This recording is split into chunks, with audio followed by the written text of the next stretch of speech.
Hello guys, good morning.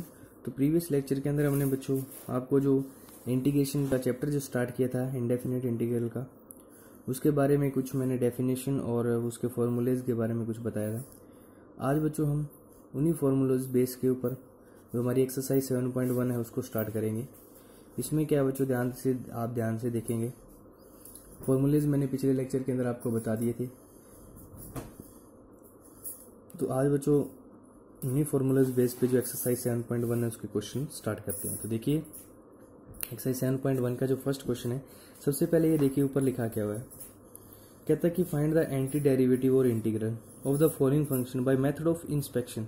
Inspection के method से हमें इनको क्या करना है, इंटीग्रेशन करके दिखाना है। इंस्पेक्शन मीन्स एक बार हमने डायरेक्ट यूज नहीं करना, जो हमने पीछे लेक्चर के अंदर एक्सप्लेन किया था कि डेरिवेटिव करते हैं फिर जो एंटी डेरिवेटिव करते हैं, तो इस टाइप से हमें इंस्पेक्शन करके फिर इनको सोल्व करना है। तो इंस्पेक्शन में आपको करके बता देता हूं मुझे। देखिए तो हमारे पास क्या है, यहाँ पे पहला फंक्शन है साइन एक्स, साइन 2x है।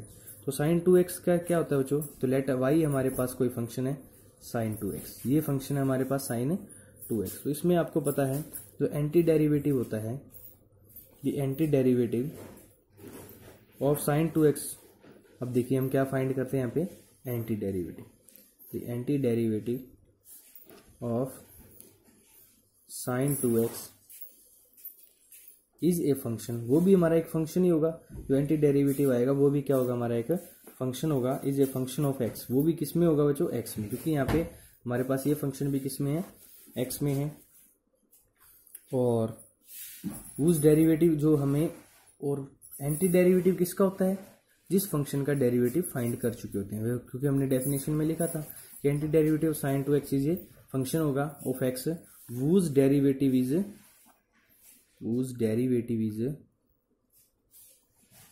Sign 2x। जिस फंक्शन का डेरिवेटिव कौन होगा, ये साइन 2x होगा, उसी का एंटी डेरिवेटिव ने फाइंड करना।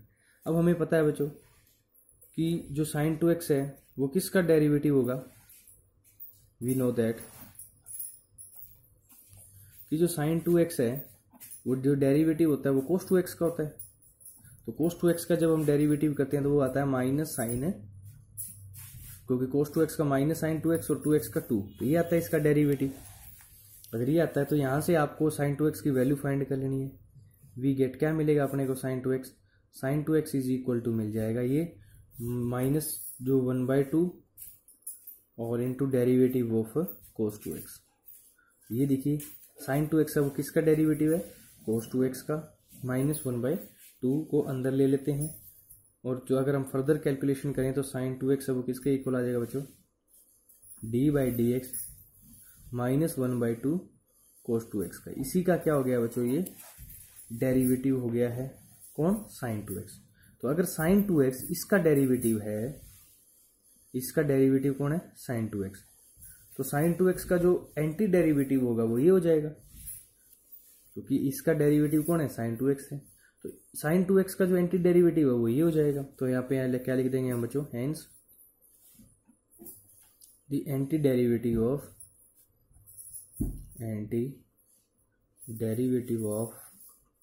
Sign 2x। तो साइन 2x का एंटी डेरिवेटिव कौन हो जाएगा बच्चों, माइनस 1/2 कोस 2x हो जाएगा। इस चीज को अपन ने क्या करना है, ये इंस्पेक्शन मेथड है बच्चों। हम वैसे ही इसका इंटीग्रल का वैसे हम फॉर्मूला बेस पे भी करेंगे, लेकिन ये इंस्पेक्शन मेथड है तो आपको पता होना चाहिए। इसी टाइप से कोस 3x है तो आप इसको सॉल्व करेंगे, सेकंड पार्ट को आप खुद ट्राई करेंगे। अब हम आते हैं बच्चों थर्ड क्वेश्चन पे। थर्ड क्वेश्चन में क्या लिखा हुआ देखिए, यहाँ हमारे पास क्या है, थर्ड में लिखा हुआ है कि e raise to power 2x है बच्चों। तो फंक्शन यहाँ पे क्या है, e raise to power 2x। तो आपको पता है जो अभी मैंने लिखा था सेम प्रोसेस चलना है। The anti derivative of e raise to power 2x क्या होता है, is a function of x। वो भी क्या है, एंटी डेरिवेटिव क्या होगा, जो एक फंक्शन होगा x का, वो डेरिवेटिव इज कौन सा फंक्शन होगा एंटी डेरिवेटिव, जिसका डेरिवेटिव ये होगा, कौन होगा, e की रेज टू पावर 2x। एक ऐसा फंक्शन जिसका डेरिवेटिव क्या हो, e raise to power 2x हो, वही क्या है, e की 2x का एंटी डेरिवेटिव है। तो वही उसी टाइप से करेंगे इसको। वी नो दैट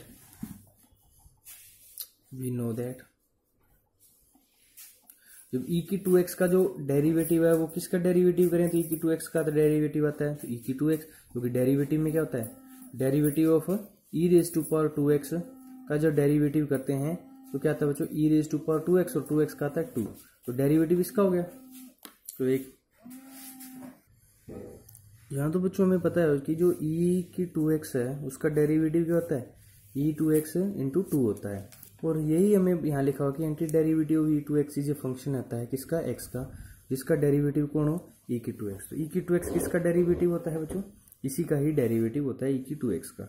अब यहाँ से अगर मैं e की 2x की वैल्यू फाइंड करूँ तो कितना आ जाएगा, वी गेट, क्या मिलेगा अपने को बच्चों, तो e की 2x इज इक्वल टू, ये 2 डिवाइड में आ जाएगा 1/2 D of D X into E की 2x। अगर इसको हम फर्दर कैलकुलेट करें तो 2x इज इक्वल टू आ जाएगा D of D X into 1/2 E 2x। तो देखिए, तो डेरिवेटिव, इसका डेरिवेटिव ये है, इसका डेरिवेटिव ये है, तो अगर मैं इसका इंटीग्रेशन करूं तो ये आएगा। तो इसका अगर इसका डेरिवेटिव ये है तो इसका एंटी डेरिवेटिव ये होगा, एक दूसरे के उल्टे हो गए यहाँ भी, इसका डेरिवेटिव ये और इसका डेरिवेटिव ये और इसका एंटी डेरिवेटिव ये, तो एंटी डेरिवेटिव यहाँ पे कौन है, ये है किसका, e की 2x का। तो हम यहाँ लिख देंगे hence the anti derivative of e 2x is 1/2 e 2x हो गया किसका, एंटी डेरिवेटिव हो गया किसका, e 2x का। तो ध्यान रखना है इसके अंदर। इस तरह से ये क्या है हमारा बच्चों, इंस्पेक्शन मेथड है। उसी टाइप से फोर्थ क्वेश्चन में क्या कहता है, देखिए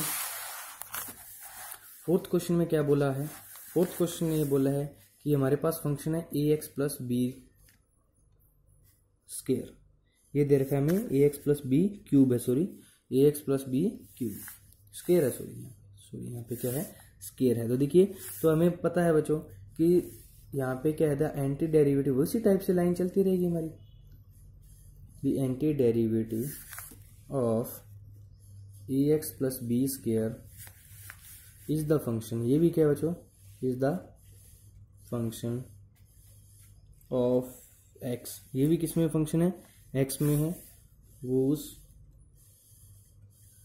डेरिवेटिव जिसका डेरिवेटिव क्या है बच्चों, जिसका डेरिवेटिव ये है ax प्लस बी स्केयर है, मीन्स ये तो डेरिवेटिव है, इसका तो हमें एंटी डेरिवेटिव फाइंड करना है, ये तो डेरिवेटिव है, ये इट मीन्स ये डेरिवेटिव की वैल्यू दे चुका है, ये डेरिवेटिव है।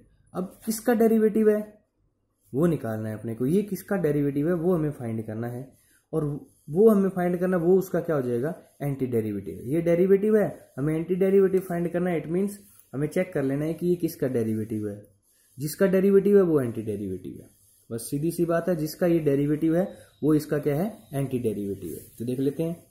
अब हमें पता है बच्चों कि किसी भी पोलिनोमियल फंक्शंस का जब हम डेरिवेटिव करते हैं तो पावर आगे लेके आते हैं तो एक पावर कम हो जाती है, इट मीन्स ये अगर डेरिवेटिव किसका हो सकता है बच्चों, ax प्लस बी क्यूब का हो सकता है, क्योंकि 3 पावर आगे आएगी तो इसकी पावर कितनी बचेगी, 2 बचेगी, तो इसका 3 पावर आगे आ जाएगी, ax प्लस बी का स्केयर हो जाएगा, ax का डेरिवेटिव a आ जाएगा, b का 0 हो जाएगा, तो ये आ जाएगा हमारे पास इसका डेरिवेटिव। अब ये हमारे पास इसकी वैल्यू फाइंड करनी है अपने को, तो क्या आता है देखिए, वी गेट, क्या मिलेगा अपने को,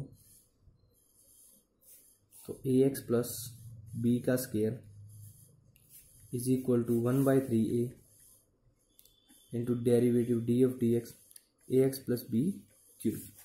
अब देखिए, अगर यहाँ से हम वैल्यू फाइंड करें, अगर इसको आगे और कैलकुलेट करें तो डी ऑफ डी एक्स किसका हो जाएगा बच्चों, 1/3a into ax plus B cube, ये आ जाएगा बच्चों।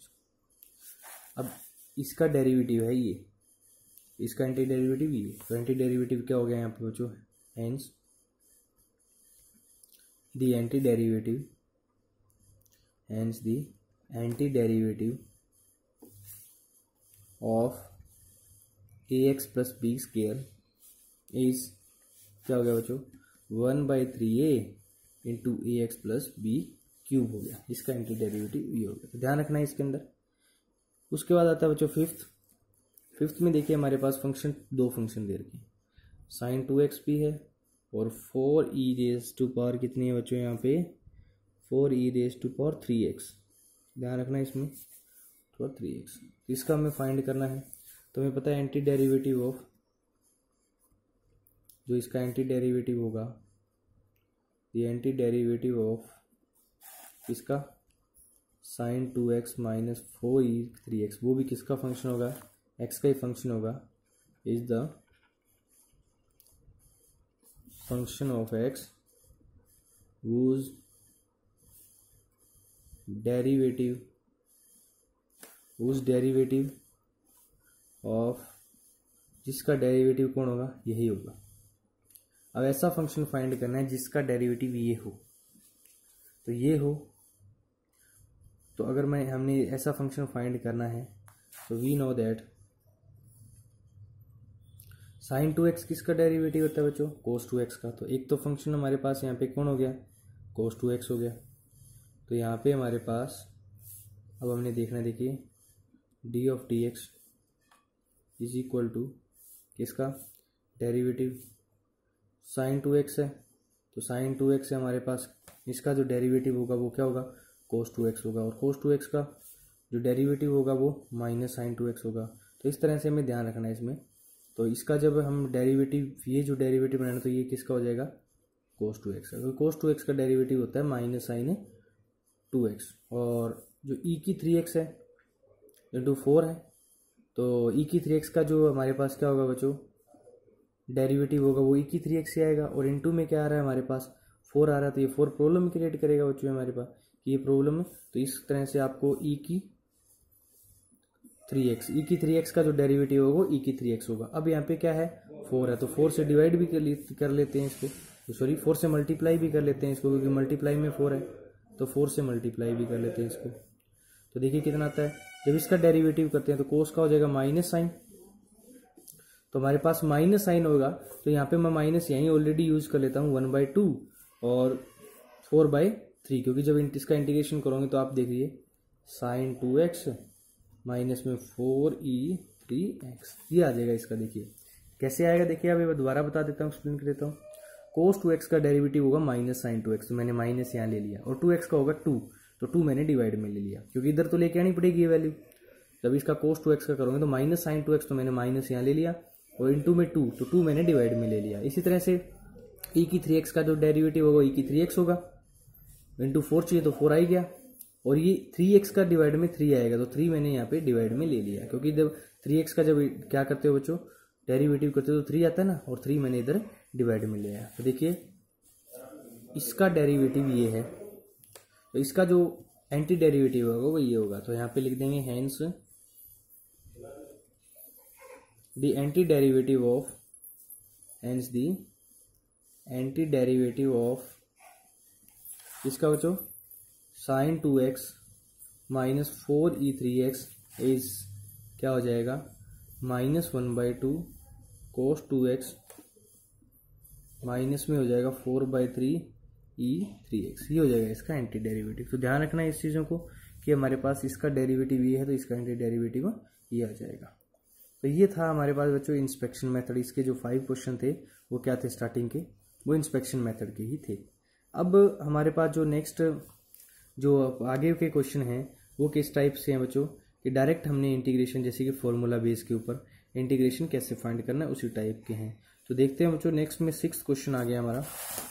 6th क्वेश्चन में क्या है 6th क्वेश्चन में क्या पूछा गया है कि हमें इंटीग्रेशन फाइंड करना है। फंक्शन है हमारे पास क्या दे रखा है 4e⁻³ + 1 इंटू dx इसका इंटीग्रेशन फाइंड करना। तो लेट मैंने इंटीग्रेशन को डिनोट कर दिया जो i से मैंने इसको लेट किसके इक्वल लेट कर लिया है i के। अब इसका इंटीग्रेशन फाइंड करना है तो इनको हम क्या लिखेंगे सेपरेट लिखेंगे। 4 कांस्टेंट है इंटीग्रेशन से बाहर रख दिया हमें इंटीग्रेशन किसका फाइंड करना है e⁻³ dx का प्लस में इधर क्या है बच्चों 1 dx दोनों को मैंने सेपरेट लिख लिया। अब दोनों का इंटीग्रेशन फाइंड करें। तो देखिए फॉर्मूला जब हमने पीछे लिखा था पिछले लास्ट लेक्चर के अंदर शायद e⁻x का फॉर्मूला हमने नहीं लिखा था। ये फॉर्मूला हम क्या थे बच्चों शायद नोट करना रह गया था हमारा कि ई के एक्स का इंटीग्रेशन क्या होता है। तो अब मैं यहाँ पे बता देता हूँ आपको कि integration of E raise to power X होता है वही यही होता है, E raise to power X ही होता है। डिवाइड में जो एक्स के साथ कोफिशिएंट होगा वो डिवाइड में आ जाएगा, प्लस क्या होता है सी होता है। ध्यान रखना ई की 3x का जो इंटीग्रेशन होगा वो ई की 3x ही होगा। डिवाइड में एक्स का कोफिशिएंट क्या है 3 है, तो 3 क्या आ जाएगा इसके डिवाइड में आ जाएगा। इसी टाइप से प्लस 1 का हमने कर लिया था, 1 का इंटीग्रेशन क्या होता है x होता है, वो हमने लास्ट लेक्चर के अंदर बताया था ना। 1 का इंटीग्रेशन क्या होता है बच्चों आपका x होता है। प्लस क्या हो जाएगा आपका c कांस्टेंट आपने यूज करना ही करना है, क्योंकि c यहाँ पे किसको डिनोट करेगा, इंटीग्रेटिंग कांस्टेंट को डिनोट करेगा। तो देयरफॉर जो हमारे पास आंसर आया वो क्या आ गया, देयरफॉर जो i की जो वैल्यू आ गई हमारे पास वो कितनी आ गई है 4/3 e3x प्लस x प्लस सी। तो ये हमारे पास इंटीग्रेशन आ गया। देखिए अगर हम फॉर्मूला यूज करके करें तो इजी हो जाएगा आपके लिए। 7th में क्या है देखिए, लेट यहाँ पे जो इंटीग्रेशन को मैंने इक्वल लिया है वो किसके इक्वल है, एक्स स्क्वायर इंटू है बच्चों 1 माइनस में 1/x स्क्वायर। अब आपको अगर ये कैलकुलेट होता है तो इसको कैलकुलेट करें पहले। अब मैं इसको अगर कैलकुलेट करूँ तो हमारे पास क्या आता है देखिए, कैलकुलेट करते हो तो एक्स स्क्वायर को 1 से करेंगे एक्स स्क्वायर आ जाएगा, और एक्स स्क्वायर को 1/x स्क्वायर के साथ करेंगे तो एक्स स्क्वायर से एक्स स्क्वायर कट हो जाएगा, 1 रह जाएगा आपका। तो कैलकुलेट करने पे ये आ गया। अब इनको आप क्या करते हैं सेपरेट कर लेते हैं, एक्स स्क्वायर dx को सेपरेट कर लिया और 1 dx को हमने क्या कर लिया अलग कर लिया। अब आपको पता है पोलिनोमियल का जब डेरिवेटिव मैंने बताया था तो एक पावर बढ़ा देंगे तो 3 हो जाएगी, और डिवाइड में भी 3 आ जाएगा, वही क्या आ जाएगा उसके डिवाइड में आ जाएगा। माइनस में 1 का इंटीग्रेशन x होता है, प्लस क्या हो जाएगा c। तो ये क्या हो जाएगा बच्चों इसका इंटीग्रेशन हो जाएगा। तो ध्यान रखना अगर मेथड से इसको अगर फॉर्मूला से करते हैं तो इजी हो जाते हैं। तो उसके बाद देखिए 8th में क्या है, let i is equal to क्या है बच्चों ax square plus bx plus c है। तो इसका जब इंटीग्रेशन करते हैं तो देखिए क्या आता है, तो इसमें हम क्या कर लेते हैं बच्चों इनको अलग सेपरेट कर लेते हैं इनको भी। तो सेपरेट करते हैं देखिए क्या आता है, a कांस्टेंट रख दिया मैंने बाहर, एक्स स्क्वायर का इंटीग्रेशन dx लगाना ही लगाना है साथ में हर क्वेश्चन के अंदर। तो सेपरेट करते हैं तब हर फंक्शन के साथ, और प्लस में b कांस्टेंट है बाहर रख दिया x dx, और c कांस्टेंट है तो ओनली क्या रह जाएगा इंटीग्रेशन के अंदर dx रह जाएगा। तो हमने इसको इस टाइप से क्या कर लिया बच्चों सेपरेट कर लिया है। अब इसका इंटीग्रेशन फाइंड करते हैं। देखिए एक्स स्क्वायर का एक पावर बढ़ा देंगे 3 हो जाएगी, डिवाइड में भी कितना आ जाएगा 3 आ जाएगा। उसके बाद प्लस बी एक्स का एक्स की पावर 1 है, एक पावर बढ़ा दो एक्स स्क्वायर हो जाएगा, डिवाइड में के भी कितना आ जाएगा वही डिवाइड में आ जाएगा 2, और डी एक्स का एक्स ही होता है तो सी एक्स ही आ जाएगा, प्लस क्या आ जाएगा सी। तो ये इसका इंटीग्रेशन हो गया। अगर हमने इसको सही करके लिखे तो ax³ 3, अगर हम इसको लिखें तो i इज इक्वल टू क्या हो गया बच्चों ax³ divide by 3 plus bx square divide by 2 plus cx plus capital C। तो ये हमारे पास क्या हो गया बच्चों आंसर आ जाएगा इसका। ये जरूरी नहीं है कि आप कांस्टेंट है वो C यूज करो, आप C1 C2 C3 कुछ भी आप कांस्टेंट यहाँ पे यूज कर सकते हो। उसके बाद 9th है जिसको आपने खुद ट्राई करना है कि 9th में हमें किस टाइप से इसको सॉल्व करना है। 10th में भी बच्चों सेपरेट करके आपने इसको सॉल्व करना है। 11th देख लीजिए, 11th में क्या देखिए, let i is equal to क्या है x³ plus 5x square minus 4 divide में है x square into D x. तो देखिए हमारे पास इसको भी सेपरेट करते हैं, तो सेपरेट करने पे क्या आता है वो देख लेते हैं। x³ के डिवाइड में x स्क्वायर आ जाएगा, पहले इसको सोल्व कर लेते हैं यहाँ पे, और प्लस 5x स्क्वायर के डिवाइड में भी x स्क्वायर आ जाएगा, 4 के डिवाइड में भी x स्क्वायर आ जाएगा। तो देखिए कितना आता है। अब सेपरेट कर लेते हैं तो 2 पावर कट हो जाएगा, x रह जाएगा, एक्स स्क्वायर से एक्स स्क्वायर कट हो जाएगा, 5 कांस्टेंट है ओनली dx बचेगा। और यहाँ जब इसको सेपरेट करके हमारे पास कितना था देखिए, जब इसको सेपरेट करेंगे तो ये पावर ऊपर चली जाएगी, x की -2 हो जाएगा। देखिए x रह जाता है और यहाँ से कट होके 5 बचेगा, तो ओनली मैंने dx लिख दिया, और ये ऊपर चली जाएगी तो -2 हो जाएगी पावर। अब इसको इंटीग्रेशन करते हैं देखिए, तो एक 1 पावर ओनली पावर 2 हो जाएगी, डिवाइड में भी 2 आ जाएगा। dx का इंटीग्रेशन x ही होता है, और इसका जब इंटीग्रेशन करेंगे तो एक पावर ऐड करेंगे। देखो -2 में 1 ऐड करूँ तो x की पावर -1 रह जाती है, डिवाइड में भी फिर क्या लेना है अपने को -1 लेना है, प्लस क्या हो जाएगा आपके पास c हो जाएगा। इसको सॉल्व कर लेते हैं थोड़ा और आगे फर्दर कैलकुलेट करते हैं। तो x square by 2 plus 5x, ये माइनस माइनस प्लस हो जाएगा 4, ये डिवाइड में x आ जाएगा क्योंकि -1 है तो पावर डिवाइड में आ जाएगी, प्लस में क्या हो जाएगा आपके पास सीधे ये आ जाएगा बच्चों इसका इंटीग्रेशन। तो इस टाइप से कोई भी इंटीग्रेशन है हम उसको इजीली क्या कर सकते हैं बच्चों, सोल्व कर सकते हैं। तो उसके बाद जिसके जो इन क्वेश्चन जो इस एक्सरसाइज के क्वेश्चन है बच्चों, वो इसी टाइप के सारे क्या हैं क्वेश्चन हैं। तो हम बाकी जो क्वेश्चन बच्चों हैं आप आज इतने ही ट्राई कीजिए इस लेक्चर के अंदर। नेक्स्ट लेक्चर के अंदर जो बाकी हमारे क्वेश्चन बच्चे हैं उनको ट्राई करेंगे बच्चों, क्योंकि 11th क्वेश्चन तक मैंने सॉल्व करवा दिए हैं आपको। अगले जो एक्सरसाइज इसकी एक्सरसाइज के जो नेक्स्ट हैं वो नेक्स्ट लेक्चर के अंदर साथ हम करेंगे। तो कोई प्रॉब्लम है, कोई भी दिक्कत आ रही है बच्चों इंटीग्रेशन को समझने में, या कोई किसी अदर टाइप की कोई प्रॉब्लम है तो आप मैसेज या कमेंट करके बता दीजिए, हम आपकी प्रॉब्लम सॉल्व करवा देंगे बच्चों। तो मिलते हैं बच्चों नेक्स्ट लेक्चर के अंदर। Thank you, have a nice day.